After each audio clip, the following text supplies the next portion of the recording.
Hello guys, आज हम movie explain करने वाले हैं 2015 में आई एक सर्वाइवल मूवी द रिवेनेंट। तो मूवी की शुरुआत में हमें एक अमेरिकी शिकारी को दिखाया जाता है जो कि जंगली जानवरों का शिकार कर रहे थे ताकि वो उनको मारकर उनकी खाल को बेचकर व्यापार कर सके। और यहीं पर हमें मूवी के मेन कैरेक्टर ग्लास को दिखाया जाता है। साथ ही वो अपने बेटे को भी शिकार करना सिखाता है ताकि वो भी एक अच्छा शिकारी बन सके। और तभी वहाँ पर एक कबीले ने उनके ऊपर हमला कर दिया क्योंकि कबीले के मुखिया की बेटी को किसी ने अगवा कर लिया था। उसे लगा कि इसी शिकारी के ग्रुप ने उसकी बेटी को अगवा किया है, इसीलिए वो सभी शिकारियों के ग्रुप को चुन चुन कर मार रहा होता है। इस हमले में ग्लास के कई सारे शिकारी दोस्त मारे जाते हैं। कैप्टन एंड्रयू, ग्लास और बचे हुए कुछ शिकारी दोस्त कैसे तैसे जान बचाते हुए बोट के पास पहुंचते हैं और सही समय पे वहाँ से बोट लेकर निकल जाते हैं। बोट में जॉन नाम का आदमी इन सबको यह बताता है कि कबीले के मुखिया की बेटी को किसी ने अगवा कर लिया है और जब तक उसकी बेटी उसे नहीं मिल जाती वो तब तक ऐसे ही सभी शिकारियों को मौत के घाट उतारता रहेगा। ग्लास कैप्टन से कहता है कि हमें बोट को छोड़ना पड़ेगा, नहीं तो हमें इस नदी में कोई भी आसानी से देख सकता है और जंगल के रास्ते होते हुए हमें जाना पड़ेगा। लेकिन जॉन सबको बोट से नीचे उतरने के लिए मना करता है क्योंकि जंगल के रास्ते से जाने पर उन्हें ज्यादा समय लग सकता है। एकदम से कैप्टन जॉन से कहता है कि ग्लास को जंगल के बारे में हमसे ज्यादा पता है, इसलिए ग्लास जैसा कहता है वैसा ही करो। इससे हमें ये पता चलता है कि जॉन की ग्लास से कुछ खास नहीं बनती है। बोट को किनारे पर रोककर वो सभी उतरते हैं, लेकिन सामान ज्यादा होने के कारण ग्लास सामान को छोड़ने या गाड़ने के लिए कह देता है ताकि वो जब भी वहाँ पर आए तो सामान को वापस कलेक्ट कर सके। वो सभी सामान और खाल को जमीन में गाड़ देते हैं। बोट को छोड़कर वो अंदर जंगल में बढ़ने लगते हैं, लेकिन कुछ साथी बोट से ही आगे बढ़ने का सोचते हैं। बोट के आगे जाते ही बोट के ऊपर कबीले वालों ने हमला करके उन सभी को मार दिया। यानी ग्लास की बात एकदम सही थी, उन्हें जंगल से ही जाना चाहिए था।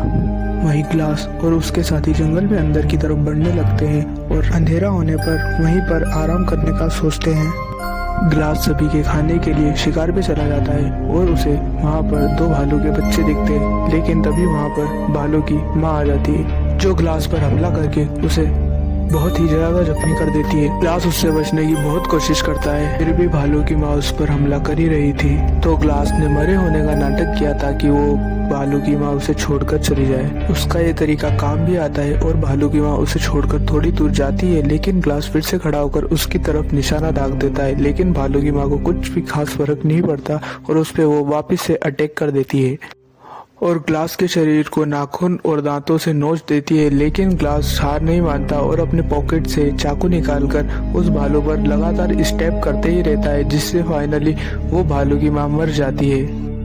कुछ देर बाद ग्लास के साथी उसको ढूंढते हुए उसके पास आते और उसकी ये हालत देखकर वो काफी हैरान हो जाते हैं। सबसे पहले वो भालू को हटाते हैं और शर्ट को निकालते हैं तो उसके पूरे शरीर पर खरोच के निशान थे और साथ में उसका गला भी कट गया था जिसमें पानी की तरह खून बह रहा था। तभी कैप्टन उसके गले पर और शरीर के बाकी घावों पर टाके लगाता है। यहाँ इनकी मुसीबत कम हुई ही नहीं थी और बर्फ भी गिरना शुरू हो जाती है। वे उसी भालू की खाल पर ग्लास को लेटाकर एक स्ट्रेचर बनाकर आगे की तरफ बढ़ने लगते हैं और आगे जाते ही एक खड़ी चट्टान आ जाती है जिस कारण इनको ग्लास को लेकर चढ़ने में बहुत कठिनाई हो रही होती है। जॉन कहता है कि हमें ग्लास को यहीं पर छोड़ देना चाहिए क्योंकि वैसे भी उसका जिंदा रह पाना मुश्किल है। तब कैप्टन ग्लास के ऊपर गन तान देता है क्योंकि वो उसे ऐसी मरने वाली हालत में नहीं छोड़ सकता था। तभी होकर रोते हुए कैप्टन से उसके पिता को न मारने की गुजारिश करता है। ये सुनकर कैप्टन भी उसे नहीं मारता है। कैप्टन कहता है कि जो यहाँ पर रुकेगा मैं उसे $70 दूंगा। तभी वहाँ पर दो लड़के हाथ खड़ा करते हैं जिनमें से एक हॉक भी होता है, लेकिन दोनों कहते हमें कोई भी पैसों की जरूरत नहीं है। फिर जॉन कहता है कि $70 बहुत कम है, यदि वो उन्हें $100 दे तो वो भी वहाँ पर रुक जाएगा। तब कैप्टन मान जाता है और वो तीनों को वहाँ छोड़कर आगे की तरफ बढ़ जाते हैं। वो तीनों बैठे हुए ग्लास के मरने का इंतजार कर रहे थे, लेकिन ग्लास इतनी जल्दी हिम्मत हारने वालों में से नहीं था। सुबह होने पर बच्चों के दूर जाने पर जॉन ग्लास के पास आते हुए कहता है कि ग्लास तुम इतनी आसानी से नहीं मरोगे और साथ में हम तीनों भी यहाँ पर ज्यादा समय तक रुके तो हम तीनों की जान को भी बहुत खतरा हो सकता है। जॉन उसे मारने वाला होता ही है, लेकिन वहाँ पर हॉक आ जाता है और जॉन को गन पॉइंट पे ले लेता है और जोर जोर से चिल्लाते हुए ब्रीस को आवाज लगाता है ताकि वो भी वहाँ पर आ जाए। लेकिन इतने में ही जॉन उसके पेट में चाकू घुसा देता है और उसे वहीं पर मार देता है। अपने बेटे को मरते देख ग्लास काफी कोशिश करता है कि उसे बचा सके, लेकिन वो उसे बचा नहीं पाता है। ये सारा दर्द हम ग्लास के चेहरे पर देख सकते हैं। बाद में जॉन हॉक को दफना देता है और ब्रीस से झूठ कहता है कि आदिवासी हम पर कभी भी हमला कर सकते हैं, क्योंकि मैंने उन्हें थोड़ी देर पहले ही यहाँ से जाते हुए देखा है। ब्रीस उसकी बात मान लेता है, लेकिन उसको हॉक का ख्याल आता है और तभी वो उसके बारे में पूछता है तो जॉन उसका कुछ भी जवाब नहीं देता है। वो दोनों ग्लास को वहीं पर जिंदा दफन कर देते हैं और आगे की तरफ बढ़ जाते हैं। ब्रीस को पता लगता है कि कोई भी आदिवासी का ग्रुप वहाँ पर नहीं आने वाला था। ब्रीस वहाँ पर जाने का वापस सोचता है, लेकिन जॉन उसे मना करके कहता है कि ग्लास तो अभी तक मर ही चुका होगा। दूसरी तरफ ग्लास अभी भी दफन है, लेकिन उसे अभी भी उसके अतीत की बात याद आती है कि उसने अपनी बीवी को खो दिया, क्योंकि आदिवासी लोगों ने ग्लास के गांव पर हमला करके पूरे गांव में आग लगाकर उसकी बीवी को गोली मार दी थी। पहले उसने अपनी बीवी को खोया और आज उसने अपने बेटे को खो दिया, लेकिन वो अपने बेटे के मरने का बदला तो जरूर ही लेकर रहेगा। वो काफी मुश्किल से गड्ढे से बाहर निकलकर अपने बेटे के पास जाता है, लेकिन वो अब मर चुका है। लेकिन हॉक अभी तक मर चुका था। वो अपने बेटे को आखिरी अलविदा कहकर आगे की तरफ बढ़ता है। वो पास की नदी में से बोतल भर के पानी पीने लगता ही है, लेकिन सारा पानी उसके गले से बाहर की तरफ गिरने लगता है, क्योंकि उसके गले पर बहुत ही बड़ा एक कट लगा हुआ होता है। इसलिए वो उस गले के कट को ठीक करने लगता है। वो पहले आग लगाता है और उसके पास कुछ बारूद होता है, उसे गले पर लगाता है। फिर आग से बारूद को जलाता है, जिससे उसकी दोनों स्किन चिपक जाती है। इसमें ग्लास को बहुत दर्द होता है और वो बेहोश हो जाता है। दूसरी तरफ कैप्टन और उसके साथी कस्बे की तरफ बढ़ने लगते हैं और उनके साथ में ब्रीस भी जुड़ जाता है। वहीं ग्लास अपनी रात गुफा में गुजारता है। अगले दिन वो एक चिड़िया को मारकर खाता है। तभी वहाँ पर कुछ घोड़े लिए आदिवासी आते हैं, इसलिए ग्लास अपनी जान बचाने के लिए तुरंत ही नदी में कूद जाता है। नदी का पानी बहुत ही ज्यादा ठंडा होता है, लेकिन फिर भी वो वहाँ से भाग जाता है, नहीं तो आदिवासी लोग उसे मार देते। वो कैसे तैसे वहाँ से दूर आ जाता है, लेकिन उसका पूरा शरीर ठंडा पड़ जाता है। वहीं दूसरी तरफ ब्रीस और जॉन एक जगह पर पहुंचते हैं जहां पर काफी सारे लोगों की लाशें पड़ी थी, लेकिन ये काम भी उन आदिवासी लोगों का ही होता है। वो दोनों एक जानवर को मारकर अपने रात के खाने का इंतजाम करते हैं। वहीं उन्हें और भी लंबा सफर तय करना पड़ता है, क्योंकि किला वहाँ से बहुत ही दूर है। कैप्टन और उसके साथी भी अभी वहाँ तक नहीं पहुँचे हैं। उधर जब ग्लास को होश आता है तब उसका जख्म सड़ने लग जाता है, लेकिन उसे बहुत जोरों से भूख लगी थी, इसलिए वो नदी के पास एक ट्रैप लगाकर मछलियों को पकड़ने लगता है और मछलियों को कच्चा ही चबा जाता है। उसी रात थोड़ी ऊंचाई पर एक आदमी ने आग लगाई हुई होती है और एक जंगली भैंस का शिकार करके उसे खा रहा होता है। उससे मदद मांगते हुए कुछ खाने के लिए मांगता है। पहले तो उस आदमी को लगता है कि ग्लास कोई दुश्मन है, लेकिन उसके इशारों से वो समझ जाता है कि ग्लास बहुत भूखा है, इसलिए वो उसे कुछ खाने के लिए देता है। सुबह होते ही वो आदमी ग्लास की पीठ पर ही निशान देखता है और उससे पूछता है कि ये कैसे हुआ। तब ग्लास उस आदमी को बताता है कि उसके ऊपर एक भालू ने हमला किया और उसके आदमियों ने उसे ऐसे ही मरने के लिए छोड़ दिया। तब वो भी आदमी उसकी कहानी बताता है कि उसे भी उसके आदमियों ने ऐसे ही मरने के लिए अकेला छोड़ दिया।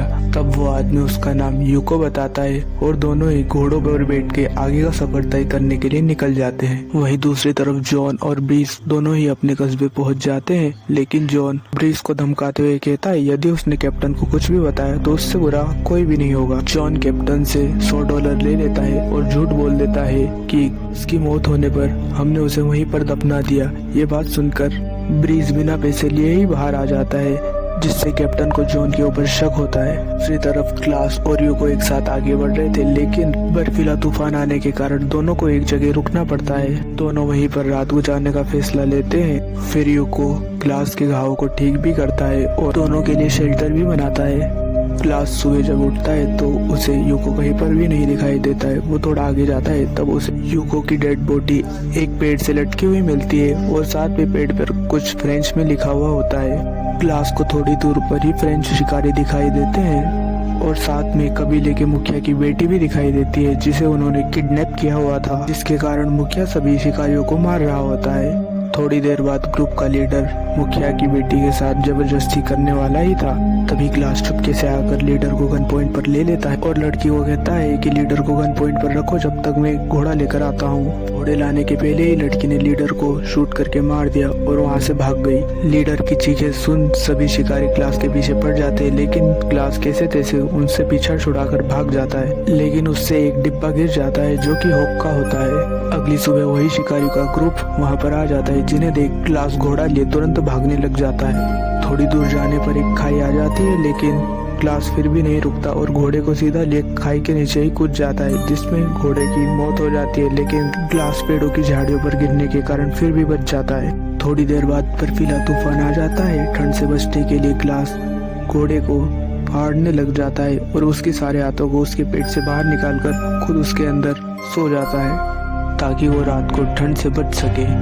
अगली सुबह क्लास उठकर उस घोड़े को शुक्रिया अदा करता है और आगे की तरफ बढ़ने लग जाता है। उधर फोन पे एक फ्रेंच शिकारी अमेरिकी शिकारियों से मदद मांगता है, क्योंकि उनके कई सारे साथी मारे भी गए और उनका खाने का सोर्स भी सारा खत्म हो गया। फ्रेंच शिकारी टेबल पर एक बोतल रखता है, जिसे देख ब्रिज कहता है कि ये बोतल तो मैंने हॉक को दी थी, इसका मतलब हॉक अभी भी जिंदा है। उन्हें नहीं पता था कि फ्रेंच शिकारी के पास ये बोतल कैसे आई, लेकिन फिर भी वो हॉक को ढूंढने के लिए निकल पड़ते हैं और न जाना कैसे ही उन्हें वहाँ पर क्लास मिल जाता है। सभी बहुत शौक थे। बाद में कैप्टन को क्लास सारी सच्चाई बताता है कि कैसे जॉन ने उसके बेटे को मार दिया और उसे जिंदा ही दफन कर दिया। कैप्टन जॉन को अरेस्ट करने का ऑर्डर दे देते हैं, लेकिन जब सब फोर्ट पहुंचते हैं तो सबको पता चलता है कि जॉन तो कब का ही भाग चुका है और उसने उनके सारे पैसों को भी चुरा लिया है। ग्लास कैप्टन को कहता है कि जॉन अब मेरा शिकार है। कैप्टन और ग्लास दोनों अपने अपने घोड़े पर बैठ के जॉन को ढूंढने के लिए निकल जाते हैं। ग्लास कहता है कि जंगल बहुत बड़ा है, हम दोनों को उसे अलग अलग ढूंढना चाहिए। कुछ ही देर बाद कैप्टन जॉन को देख लेता है, लेकिन जॉन उसे पहले ही शूट कर देता है और कैप्टन मारा जाता है। ग्लास गोली की आवाज सुन तुरंत कैप्टन के पास आ जाता है। ग्लास को पता चल जाता है कि जॉन उसे छुप कर गोली मार सकता है। ग्लास एक तरकीब निकालता है और कैप्टन को आगे घोड़े पर बैठा देता है और खुद एक मरे जैसा हुआ लेट जाता है दूसरे घोड़े। जॉन घोड़े पर आगे बैठे हुए को ग्लास समझकर शूट कर देता है और उसे गिरा देता है। पास जाने पर उसे पता चलता है कि वो ग्लास नहीं बल्कि कैप्टन है और पीछे से ग्लास उसे शूट कर देता है, लेकिन किस्मत अच्छी होने के कारण जॉन फिर भी बच जाता है और ग्लास उसका पीछा करते हुए नदी के पास पहुंच जाता है। अब ग्लास जॉन को इस बार नहीं छोड़ने वाला होता है। दोनों की नदी के किनारे एक खतरनाक फाइट होती है, जिसमें ग्लास जॉन को नीचे गिरा देता है। जॉन ग्लास को कहता है कि तुम मुझे मारना चाहते हो तो मार दो, लेकिन इससे तुम्हारा बेटा वापस नहीं आने वाला है। यहाँ वो उसे इमोशनल करके हराने की कोशिश कर रहा होता है। ग्लास जॉन के पेट में स्टेप करके उसे नदी में बहा देता है और कहता है कि तुम्हारा फैसला ऊपर वाला ही करेगा। और तभी वहाँ पर कबीले के लोग आ जाते हैं। वो लोग जॉन को ग्लास के सामने ही मार देते हैं, लेकिन ग्लास को नहीं मारते, क्योंकि उस कबीले में उसी मुखिया की बेटी होती है जिसकी जान ग्लास ने बचाई थी। वो मुखिया और उसकी बेटी ग्लास को देखते हुए सीधा आगे की तरफ निकल जाते हैं कि जो दूसरों के साथ जैसा करता है वैसा ही उसके साथ भी होता है। कहानी के आखिरी सीन में ग्लास को उसकी वाइफ की सोल दिखाई देती है ताकि वो ग्लास को हिम्मत दे सके आगे बढ़ने की, लेकिन अब ग्लास का मकसद पूरा हो चुका है। अब उसे खुद ही आगे बढ़ना पड़ेगा। कहानी के आखिरी सीन में ग्लास हमारी तरफ देखते हुए कहता है कि कभी भी जीवन में हिम्मत मत हारना। इसी इमोशनल एंडिंग के साथ ये कहानी समाप्त होती है।